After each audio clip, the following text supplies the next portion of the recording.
Welcome to our channel. నేను మీ వెంకట్. మనతో పాటు జూబ్లీస్ కాంగ్రెస్ అభ్యర్థి నవీన్ యాదవ్ గారు ఉన్నారు. అన్న నమస్తే అన్న. పార్టీ మీకు టికెట్ కేటాయించింది, ఎలాంటి కార్యాచరణతో ముందుకెళ్ళబోతున్నారు జూబ్లీస్ నియోజకవర్గంలో? మేము అభివృద్ధి లక్ష్యంగా ప్రజల్లోకి వెళ్తున్నాము. ఇంకోటి ప్రజలు చాలా సంతోషంగా ఉన్నారు. ఒక స్థానిక వ్యక్తికి అవకాశం కల్పించింది, వాళ్ళ మధ్యలో ఉండే వ్యక్తికి అవకాశం కల్పించారని చాలా సంతోషంగా ఉన్నారు. 2 నెలల్లో 150 కోట్ల రూపాయలతో అభివృద్ధి కార్యక్రమాలు చేపట్టింది కాంగ్రెస్ పార్టీ. అభివృద్ధే కాదు అనేక సంక్షేమ పథకాలు కూడా కాంగ్రెస్ పార్టీ చేస్తుంది. అవన్నీ కూడా ప్రజల్లో కాంగ్రెస్ పార్టీకి నమ్మకం కాంగ్రెస్ పార్టీ పైన నమ్మకం పెరిగింది. హైయెస్ట్ మెజార్టీతో గెలవబోతున్నాం మేము. ఈరోజు యూత్ అసలు ఉత్సాహంగా ఉన్నారు.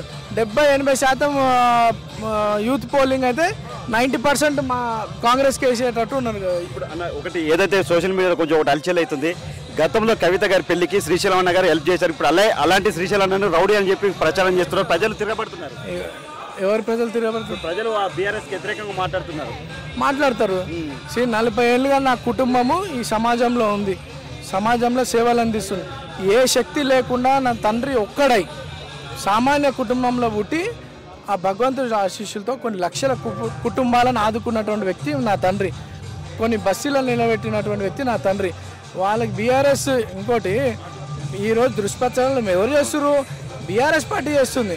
అదే బీఆర్ఎస్ పార్టీ పెద్దలైనటువంటి కేసీఆర్ గారు పార్టీ పెట్టినప్పుడు నా తండ్రి అండ కావాలని ఈ హైదరాబాద్లో ఫస్ట్ వచ్చినటువంటి ఇల్లు మా ఇల్లు.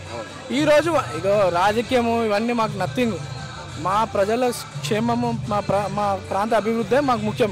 వాళ్ళు ఎన్నో దుష్ప్రచారాలు చేస్తుంటారు, మేము పెద్ద పట్టించుకోము.